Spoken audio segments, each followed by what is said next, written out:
Hi friends, welcome back to my channel Dakshi's kitchen. ఈరోజు మన కిచెన్లో మనమైతే కారంగా సూపర్గా రొయ్యల పచ్చడి అయితే చేసుకొని తినబోతున్నాం అనమాట. సో ఫ్రెండ్స్, ఇదైతే మీరు మీ ఇంట్లో తప్పకుండా ట్రై చేయాలి, సూపర్గా ఉంటుంది. వీడియో నచ్చితే లైక్ చేయడం మర్చిపోకండి. So let's start.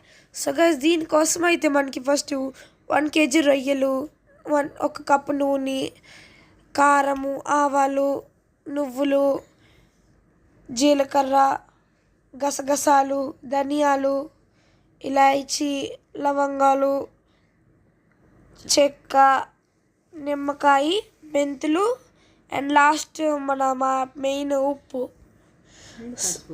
అండ్ పసుపు. ఇందాక నేనైతే చూపెట్టలేదు అనమాట, పొడిలేండి ఇప్పుడు చూపిస్తాం కదా. సో గైస్, ఇప్పుడైతే ఒక గిన్నె తీసుకొని ఇందులోకి ఒక 1 టేబుల్ స్పూన్స్ పసుపు వేయాలన్నమాట. And next another tablespoon salt వేయాలి. వేసేసి నీట్గా రొయ్యలకి పట్టేలా నీట్గా మిక్స్ చేసుకొని పక్కన ఉంచుకోవాలి. ఇప్పుడైతే మనము మన ధనియాల పౌడర్ కోసం అయితే స్టవ్ ఆన్ చేసుకోవాలి. ఇంకొన్ని మీకు వీడియోలో చూపిస్తున్నట్టు ఇప్పుడు స్టవ్ ఆన్ చేసుకొని ఒక ప్యాన్ పెట్టుకోవాలి. అది బాగా హీట్ ఎక్కాక ధనియాలు, గసగసాలు, జీలకర్ర, చెక్క, లవంగాలు, యాలకులు ఇవన్నీ ఒక దాంట్లో వేసుకోవాలి. అదే ఈ ప్యాన్ మీద వేసుకొని నీట్గా ఫ్రై అవ్వాలి.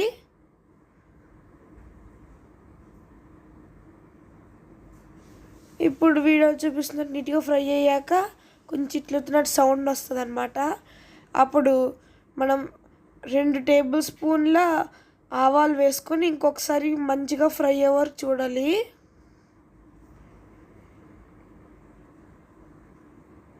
అండ్ ఇప్పుడు ఒక 2 to 3 టేబుల్ స్పూన్స్ నువ్వులు వేసుకోవాలి. నువ్వులు వేసుకొని ఇది కూడా నీట్గా మిక్స్ చేసుకొని ఫ్రై చేసుకోవాలన్నమాట. స్టవ్ని లో ఫ్లేమ్లో పెట్టుకొని అండ్ ఇప్పుడు లాస్ట్లో ఒక టీ స్పూన్ మెంతులు వేసుకొని మళ్ళీ ఇలా ఫ్రై అయ్యే వరకు చూడాలి.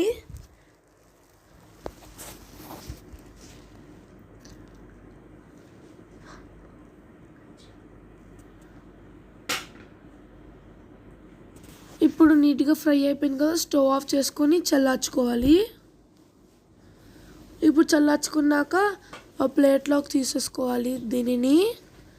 ఇప్పుడు అదే స్టవ్ని మళ్ళీ ఆన్ చేసి బాగా హీట్ ఎక్కాలి. ఇప్పుడు ఇందులోకి మనము 2 కప్పుల ఆయిల్ వేస్తామన్నమాట. ఇప్పుడు మనం రొయ్యలు ఫ్రై చేసుకోవడానికి 2 కప్పులు ఆయిల్ వేస్తాము.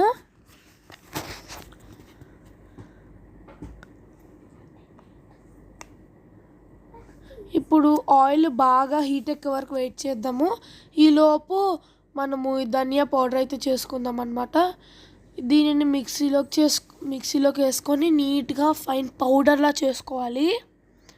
చూడండి, మీకు వీడియోలో చూపిస్తున్నట్టు ఇలాగే రావాలి కన్సిస్టెన్సీ అయితే. ఇప్పుడైతే నూనె హీట్ ఎక్కింది కదా, ఇప్పుడు దీనిలోకి మనం రొయ్యలు వేసిన వెంటనే చిట్లుతుంది అనమాట. అంత హీట్ ఎక్కాలి నూనె. చూడండి, ఇప్పుడు ఇలా రొయ్యలు వేసుకొని బాగా ఫ్రై చేసుకోవాలి. సో ఫ్రెండ్స్, ఇప్పుడైతే మనం ఇందాక ఫ్రై చేసుకున్నాం కదా రొయ్యల్ని, ఒకసారి ప్లేట్లో కానీ లేకపోతే బౌల్లోకి కానీ తీసుకోవాలి. ఇప్పుడు మనము మన మెయిన్ ప్రాసెస్ చూడాలన్నమాట. టేస్ట్ని తెచ్చేది ఇదే ప్రాసెస్. ఒక 3 టేబుల్ స్పూన్ నూనె మనం సైడ్కి చేసుకోవాలన్నమాట. నెక్స్ట్ పోపుకైతే పనికొస్తుంది ఈ నూనె. మనము ఇదే ఫ్లేవర్తో ఉంటుంది కాబట్టి రొయ్యల ఫ్లేవర్ తోటి కాబట్టి సరిపోతుంది. ఇప్పుడు అదే నూనెలోకి అల్లం వెల్లుల్లి ఫ్రెష్గా దంచుకున్నటువంటి పేస్ట్ వేసుకోవాలన్నమాట. ఇలా మీకు వీడియోలో చూపిస్తున్నట్టు 3 టేబుల్ స్పూన్స్ ఆఫ్ అల్లం ఫ్రెష్గా దంచుకున్నటువంటి అల్లం వెల్లుల్లి పేస్ట్ వేసుకోవాలి. ఎందుకంటే మనం ఇందులోనే ఇలా రైట్గా ఇలాగే చేస్తున్నాం అనమాట. పచ్చడిని కూడా కారం, ఉప్పు అన్నీ వేసి ఇలా చేయబోతున్నాం కాబట్టి మనం ఇలా నీట్గా చూడండి. ఇప్పుడు వీడియోలో చూపిస్తున్నట్టు అల్లం వెల్లుల్లి నూనె పేస్ట్ అంతా సెపరేట్ అయిపోయింది కదా. ఇప్పుడు దీనిని ఒకసారి నీట్గా బాగా మిక్స్ చేసుకోవాలన్నమాట. సో ఫ్రెండ్స్, ఇందాక మనము అంటే రికార్డ్ చేయడం మర్చిపోయాను అనమాట. So 2 tablespoons of salt వేయాలన్నమాట. ఇందాక చూపెట్టలేదు, అదే రికార్డ్ చేయలేదు. And 2 tablespoons of salt వేసుకొని 4 టేబుల్ స్పూన్స్ ఆఫ్ కారం వేసుకోవాలి. వేసుకొని నీట్గా మిక్సింగ్ చేయాలి. ఇప్పుడు మనం ఇందాక తయారు చేసుకున్నాం కదా ఫ్రెండ్స్, అదే ధనియా అన్నీ వేసి పౌడర్ చేసుకున్నాం కదా, అవి ఒక 3 టేబుల్ స్పూన్ వేయాలి. వేసుకొని దీన్ని కూడా ఇందులో వేసి నీట్గా మిక్సింగ్ చేయాలి. సో ఫ్రెండ్స్, ఇంకా మిగులుతుంది కదా పౌడర్, మనము నెక్స్ట్ ఎప్పుడైనా వేరే పచ్చడి చేసుకున్నప్పుడు స్టోర్ చేసుకోవచ్చు.